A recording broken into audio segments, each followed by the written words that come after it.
Just identifying your revenue streams is not enough. You need to decide the price at which you will offer your product to each stream. This is very tricky and very important. Fixing the right price for each cup of smoothie or for any product or service is the key to making a profit. If the price is too high, your customers may not buy. If the price is too low, you may not be able to recover your costs. The right price point should fetch you both customers as well as profits. Profit is the revenue minus the fixed and variable costs. Look at the smoothie example. Think of what might have happened had each cup of smoothie been wrongly priced at $2 instead of $3. That would have been a loss of $1 on every cup.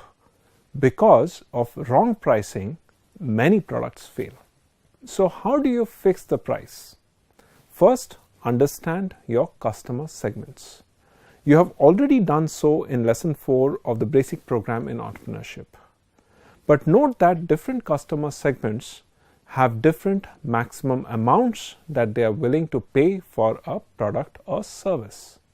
The price of your product or service should be at a point below the customer's highest willingness to pay.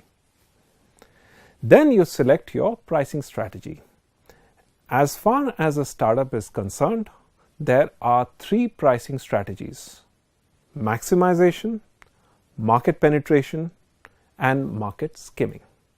Maximization is the process by which a company determines the price and product output level that generates the most profit. This works great when all customer segments have a similar willingness to pay and when the optimal short-term and long-term prices are equal.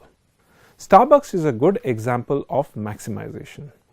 Its highly popular coffees are priced at a premium to maximize profit per cup. Market penetration involves pricing the product at a low price to win dominant market share.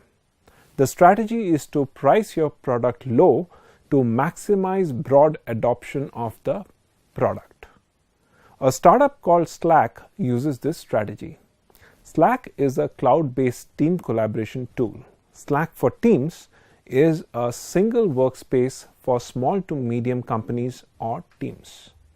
Slack's pricing strategy has a free basic plan and a low-priced annual subscription for its premium product. Market skimming is a pricing strategy used for high-tech and low-availability goods. In skimming, you start with a high price and gradually broaden the product offering to address more of the customer base at lower prices. Apple sells the latest iPhone at a higher price, whereas older models are sold at lower prices to address different customer segments. While you are selecting a price, think about the pitfalls of your pricing strategy. What would happen if your price was too low for your product? Remember, it is always easier to price it higher to start with and to lower prices through discounts and offers if you discover your price is too high. Doing it the other way can be risky. Keep in mind that customers are typically wary of artificial pricing, which is when you set a price that does not accurately represent the product's actual value. Your challenge is to set the right price to match the value of your product or service as perceived by the customer, while building a fair margin for you. Finally, don't just sit on the sidelines and guess. Whether it is to get a pulse of your customer segments or to check out competitor pricing, do your research early with real customers. Get out there and meet your customer base.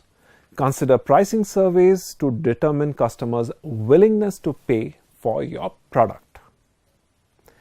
As you have seen, pricing is dependent on a number of factors. At the end of the day, there is no one pricing strategy that works for all products.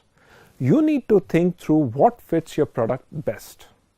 A good way to calculate whether your venture is profitable or not is by calculating the contribution or gross profit margin, which measures the profitability of a single product unit when compared to the variable cost.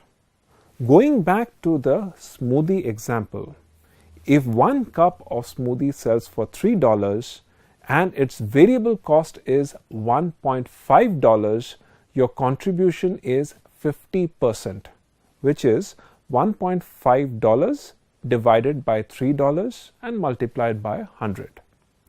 That is a pretty good margin. There are some other terms that you will find in the basic financial template: break-even and payback period. Let me explain. Break-even is the number of units that need to be sold in a period, say a month, to recover the fixed expenses for that period.